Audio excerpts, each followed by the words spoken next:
The biggest bubble in American history. It's what the Wall Street Journal's calling the Harris campaign. Quote, "Who doesn't love soap bubbles, especially those giant ones that seem to get impossibly big, so impressive, but the question is, can they keep it from popping for 2 months?" Democrats have one job: keep the Harris bubble from hitting any hard surfaces. If it does, she pops. And today, that hard surface was CNN. After a month running scared, Kamala did an interview and brought her babysitter. And the media gave her questions ahead of time. A combined list of 38 questions that Kamala might want to rehearse before hitting hard surfaces. The campaign picked the lowest-rated cable news channel to do the interview, hours before a holiday weekend and on the same night as the college football season kicks off. They don't want anybody to see what we're about to show you.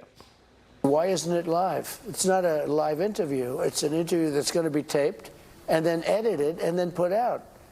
So that's not even an interview. Then she's doing it with her vice president sitting there. So she's not very smart. When they ask her a question that she can't answer, she'll just look at him. The Trump campaign says the interview only lasted 18 minutes. We'll see. But the shot was a mess. She looked small and hunched over on a table from Office Max, squished in between Dana Bash and her chaperone, who towers over her inside a backlit cafe with her bus looming out the window. Not presidential. And with a month to prepare, this is the best Kamala could do. How should voters look at some of the changes that you've made, that you've explained some of here, in your policy? Is it because you have more experience now and you've learned more about the information? Is it because you were running for president in a Democratic primary? And should they feel comfortable and confident that what you're saying now is going to be your policy moving forward?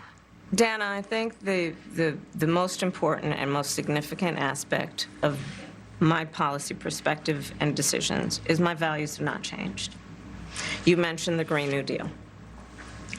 I have always believed, and I have worked on it, that the climate crisis is real, that it is an urgent matter to which we should apply metrics that include holding ourselves to deadlines around time. We did that with the Inflation Reduction Act. We have set goals for the United States of America and, by extension, the globe around when we should meet certain standards for reduction of greenhouse gas emissions, as an example.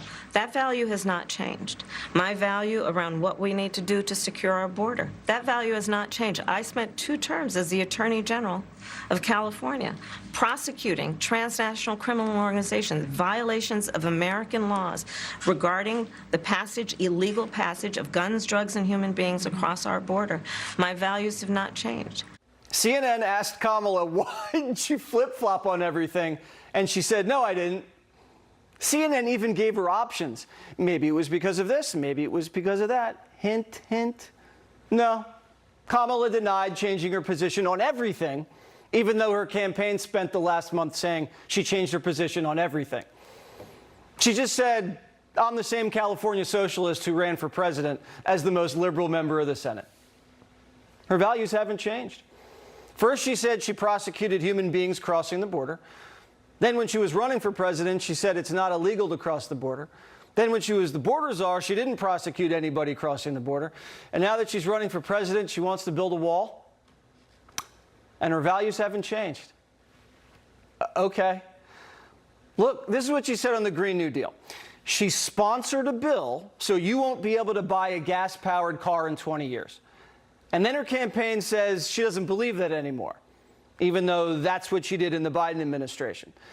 Then she makes a huge mistake and admits the Inflation Reduction Act was really just the Green New Deal, and says this: "It is an urgent matter to which we should apply metrics that include holding ourselves to deadlines around time." Deadlines around time. What other kind of deadlines are there?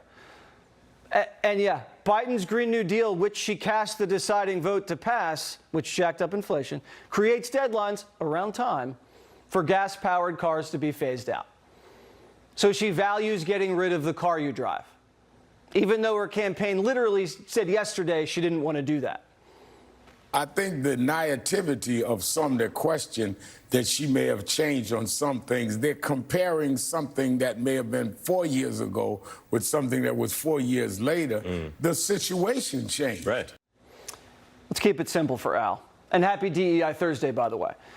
The situation changed because of what Biden-Harris did to the country. Biden-Harris opened the border, it backfired, and now Harris wants to build a wall to get elected. Isn't it amazing? They go 3 years and now they say, oh, we're going to do this, we're going to do that. The only good thing that she's flip-flopping, she's the greatest flip-flopper, things that she never even thought of. She probably goes back to her room and gets sick to her stomach when she says what she has to say, because she's a Marxist, she's a fascist. The Harris campaign's starting to leak. The Biden campaign never leaked because it was just a bunch of old friends from Delaware who never talked to anybody. But Harris inherited the Biden campaign, brought in her loyalists, and then Obama parachuted his people on top. So there's 3 warring camps inside the Harris campaign, and none of them trust each other. Axios reporting there's serious tensions between Obama world and Biden world. The feeling inside of the Frankenstein-Harris campaign, nobody knows who's the boss. And the staff's confused and frustrated by having to defend Kamala's flip-flops and radical record. Kamala's just as confused as her staff. He even called for termination of the United States Supreme, the supreme land of our nation, the United States Constitution. Think about what that means. I don't know what that means, and neither does she. She's been cramming too hard for the debate and can't get her lines straight. She went from Barack Obama to Joe Biden. The Democrat numbers guru, Nate Silver, says the odds have shifted back to Trump as the favorite. Imagine getting a month of adoring press coverage and you're fresh off your convention with Oprah and Michelle, and the numbers say you're going to lose. If Trump got a month of the coverage Kamala got, he'd win New York, California, and Hawaii. The fundamentals of this race haven't changed. Their ticket just got a facelift. Americans, now more than ever, believe the American dream is out of reach. And Harris, who presided over the disappearance of hope and dreams, is running against herself, trying to fool you into thinking she had nothing to do with the last 4 years. The Kamala campaign's an illusion of change that only bamboozles people focused on race and gender. Just a quick question while you came, and what you like about Harris' platform? Just very excited about moving forward and all the energy and excitement that's around this movement right now. So that's why I'm here, because it's time for change, and it seems like it's happening. What's the difference between Joe Biden and Kamala Harris besides race and gender? That's the only change that happened here. Sticking with the woman who crushed the American dream isn't change. We will bring back the American dream, bigger, better, stronger, and just better, bigger, better. We love the American dream. You don't hear about the American dream. When was the last time you heard about the American dream? They don't talk about it, although they copy everything else I do, so I guess that'll be next. They'll be copying, they'll be saying, oh, the American dream. She doesn't know what the American dream is. A house, a family, a safe neighborhood, and a good salary that leaves you comfortable in retirement is out of reach for millions of Americans after 4 years of Biden-Harris. When Barack Obama was a young student at Harvard, he said many Americans aspire to be Donald Trump, euphemistically quoting the average American who thinks, I may not be Donald Trump now, but just you wait. Now, if I don't make it, my children will. Kamala Harris is running against the American dream. The American dream is Donald Trump.